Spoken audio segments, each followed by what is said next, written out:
Welcome back to another technical deep dive here in the debug zone. Today we're tackling a big question and breaking it down with insights from other users. Hopefully this clears up some misconceptions and helps you get the answer you need. So buckle up, stay a little curious, and let's jump right in.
And that's a wrap.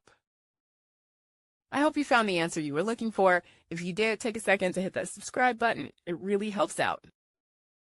And let me know in the comments which solution worked best for you. See you next time in the debug zone.